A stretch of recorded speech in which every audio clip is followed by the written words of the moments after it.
Good morning. Hi guys. So, episode, I don't know which one it is. Says it there. Oh, well done. What was it?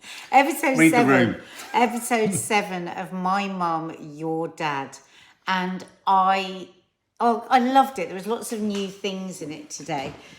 First of all, it was going to have to be Clayton and Caroline, wasn't it? It was going to have to be.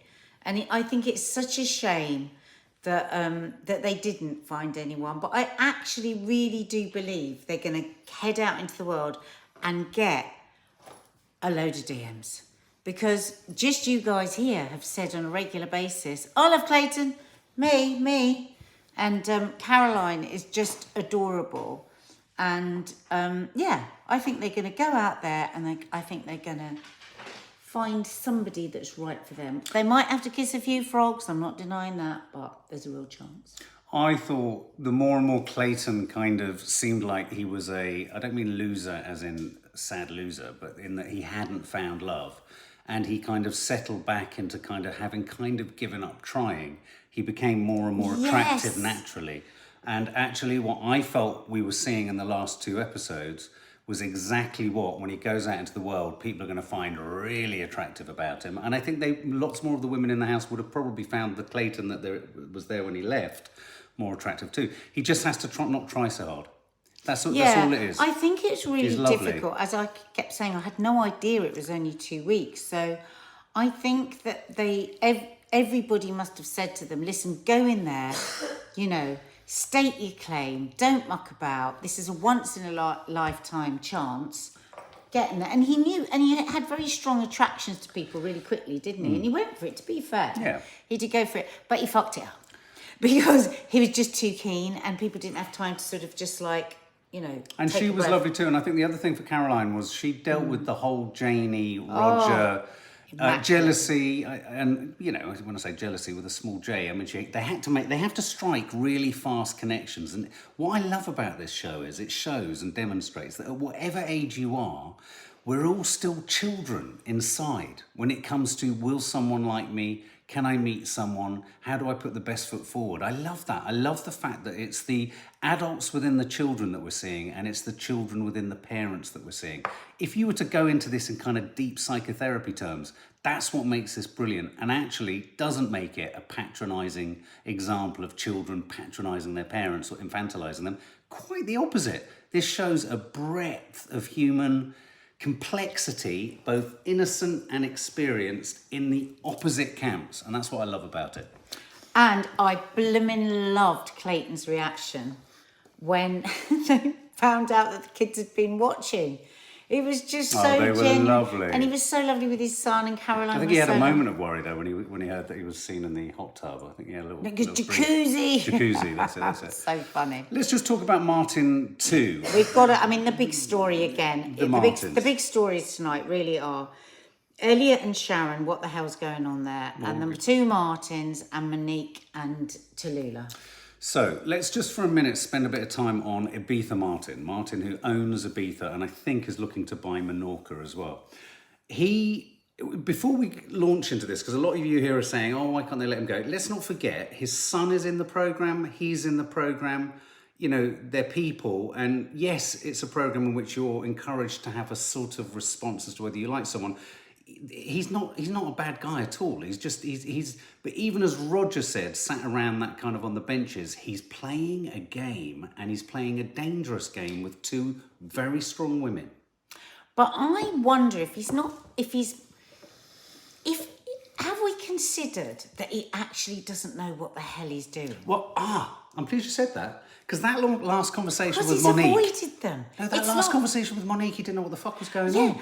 Because actually, if he was a real player, you would have seen him doing some moves with both of them. No, I think he's perplexed. He's avoided... I think he's shitting... He's shitting himself.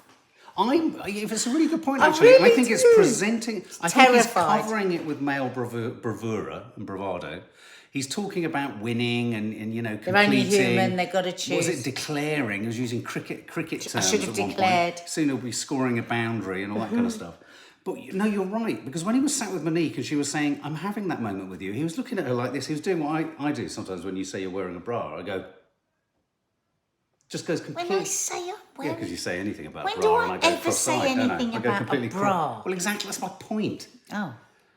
So anyway, he was looking at her like she was talking double Dutch.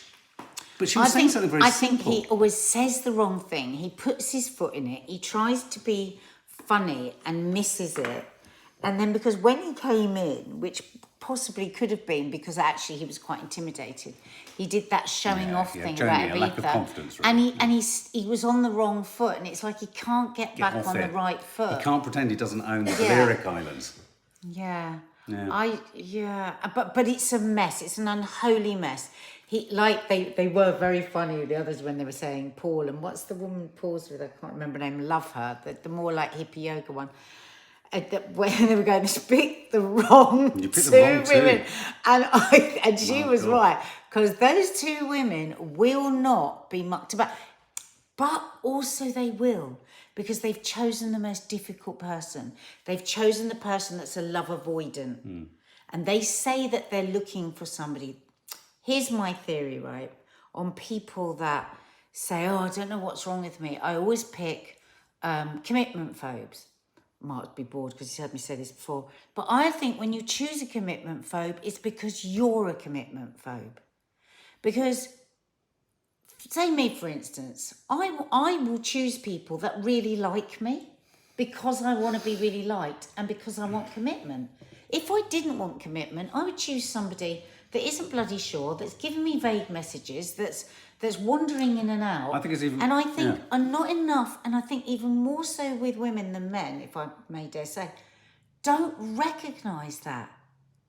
Why are you choosing someone that has immediately shown you that they have problems committing? Can I say something? If you want commitment. Yeah, I also think on a more sort of almost simple level, I think some people are addicted to drama and some people are addicted to the knowledge that they're going to be rejected. And I think what a lot of people do in relationships, it can be baked in at a really young age. And you can see it a little bit with Elliot and, what's her name? Sharon. She's self-sabotaging because she's actually threatened and scared by the fact that she's probably feeling something quite meaningful for somebody's for being really nice to her, so this can't be real. And he hasn't responded in an obvious way to some really quite sort of blunt rejections. I mean, he's been left on his own, he's been sort of held at arm's length, he was the last person she said hello to in the morning, and all these things. When she came down in the morning, I thought, oh, this isn't good. So this isn't all good, but I do think there's that aspect to Monique, and I don't know if it's there as much with Tallulah, but there is that aspect of where you think, actually, what she's after in a relationship, there's this confused signalling, which is fighting, rowing, tension, drama, will he, won't he, is what makes a flamey, kind of passionate relationship. I think a lot of people think that. Anxiety and excitement have very similar feelings, right? We say this to our daughters sometimes when they're feeling anxious. Obviously, we recognise when it is real anxiety, but also sometimes we do always suggest, could you be excited? Because those two feelings can be so similar and we can get them mixed up. And actually, when somebody is being vague and not letting you know whether they like you and all that, that's actually quite anxious. That would give me anxiety. But if you've also got the flutters down there going and that, you think, wow, this is something exciting, this is something I want, this is something wonderful. They must be feeling the flutters because, as D.F. Brown says, Monique and Tallulah want a man who's 100% into them, and he obviously isn't 100% into either of them, and he's even told them that he's only 50% into either. But they are commitment phobes, in my opinion. They are commitment phobes. But also then there's the other aspect, and this is not just a thing with women, there's a thing with women and men, where they feel they can turn someone round. They could be the one that if they end up getting them to win, maybe competition's crept in between Monique and Tallulah. We don't know. I think so. I think so, even subconsciously. But I really do feel for the daughters because they are sitting there watching a slow car crash and they know I feel sorry for his son. Oh, God, he's lovely son. Very sweet. Having to negotiate a very diplomatically difficult situation in that. And on the whole thing about what is Martin and Martin this and Martin that, his son is there and his son really loves him. And his son is like quite indulging of him and saying, he needs to sort himself out. So I think there's a nice guy in there. Okay, other Martin. Let's talk about Tallulah and the date. Martin date. I worry, I love that man so much, I just want to hug him. In fact, I want to cling to his back like a sloth and just be moved around, a sort of garden with him. I could just hang on him, he's just lovely. But was it, and I'm just going to ask the killer question now, was it a pity kiss at the end of the date? I don't think it was necessarily a pity kiss. What do you think, I guys? think Tallulah is extraordinarily charming. No, she's lovely. I don't think yeah. she's really, really classy, beautiful looking. She could have so easily shown her disappointment that the date was with him. But she didn't. She was charming. She said, "Oh well, I love food and I love to dress up and da da da." And she made a decision that they were going to have a lovely evening. It was an absolute lesson in just take it the moment by the moment. Yeah. She stayed open. She gave him a chance, and when she said at the end, he was charming and he was lovely, and that was my way to show it. But for me, That's a weird thing to it say. wasn't a pity kiss, but for me, it was a closure kiss. Yeah, okay. Pity kiss I is thought too it was brutal. closure. That suggests that she was taken. I don't think for a minute that was her intention. But I do worry that her choice of language when she said, "I wanted to make him know that I appreciated it," very much felt like I didn't want to leave him feeling like it hadn't been worth the effort or anything like that. Yeah, because he'd been charming, and she goes, and he's lovely, and he's special, and that's true. But if she would have said the but would have been, but I am not attracted to him in that way. She might have said the but. They might not just. That's they what might I not have think. heard it. And then lo and behold, we saw the trailer for tomorrow. Oh, flipping heck! Why have And we seen the trailer? I can't bear it. I'm going to have to slam my head against a huge spike if the first Martin doesn't successfully walk out of here with a partner, because I won't be able to cope. Did you see how Martin 2 was crying as well? Well, because he knows he's shot himself in the foot. Yeah. And in fact, I think it's really important that we float that thought out a little bit more. Has he maybe misjudged the masculinity he thought he should bring into the room, and he can't clamber back from it? He doesn't know how to. They are two full-on women. Come on, baby. And I think he is Come shitting on, baby, himself. like my I think he shit himself, like you said. I think he gave himself an image, and now Yes. he's going, can I just have a little think? So all he owns now is Menorca rather than Ibiza. I want to know what's going to happen with Sharon.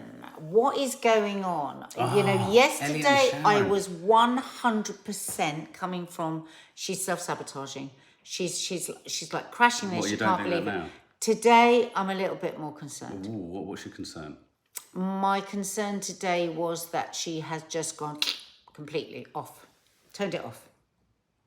Yeah, but she hasn't turned it off because of Elliot. No. She's literally Well, no, but like I there's don't- a switch that she's turned off. No, but I don't know that. Yesterday, I 100% thought she really wants this and she's self-sabotaging. But today, I don't know. I think don't know Elliot. if she does. You know what's really not tragic. That's too strong a word. But I can really see Zach, Elliot's son, really sort of heavy-hearted about what he can see playing out. He's so sweet, and I could see him and it was very, very sweet, very, very refreshingly honest observation he had of his own dad when he said, "Well, look, if this happens, he will go into a sort of brown study. He will look a bit moody. It's not going to work. It's not going to Don't work." put him in a romantic Which is dinner. it's nice when people know you like that. I wasn't being critical, but I think you could see in Zachary his realization that this was doing that. This is definitely doing that. But I personally don't. I think Elliot's had to continue the cricket analogy. He's had a bit of a dodgy wicket to play on. There's a few bumps in the crease and all that kind of stuff. And I think he's played it as best as he can, being respectful. I think she doesn't want to be in the experiment. I think she's turned off from the whole thing. I think she's overthought everything. Yeah. Natasha Milchan, I feel like I'm reading a great book. Oh, thank Do you you? guys, have yet to watch. Oh. Reese Roberts, I think for Sharon, the unresolved traumas within are taking precedent and acting as a block for her to embrace the next steps. Well, yes, I hope, that's what I've thought all along, a little bit unsure tonight, but that's what I hope, and that hopefully can break through. But I thought it was a lovely moment. It was. When Elliot said, I don't know what your insecurities are. And I wanted to say, why don't you ask him really kindly? But she's so stiff, so stiff. And he responded to that perfectly because he said, well, I've got the same ones as you. Yeah, which is nice. Which was lovely. Yeah. But the problem is she's so locked into her own fear and her own worries, as far as we don't know in the edit, but I didn't see her hear and respond. She looks panic-stricken. Yeah. She looks like she Petrified. looks like a petrified rabbit caught in headlights. That's what she looks like, and he knows that, and he can see that, and he's trying to be as respectful as possible, whilst also not wanting, I guess, to sign off on the possibility of something between the two of them.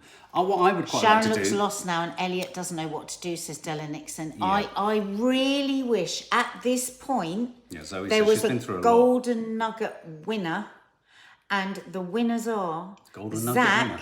and Sharon's daughter. So I can't remember her name. Get to give them a 5-minute advice. Oh, right. Because what they need now is everything Yeah. that Zach and Sharon's daughter are saying. They need to hear hear it. that. Yeah, they do. I mean, I wonder if Good they point. could say, I wonder if they could talk through the relation, bring in a fake relationship expert, bring in an actor And voice them. feed them.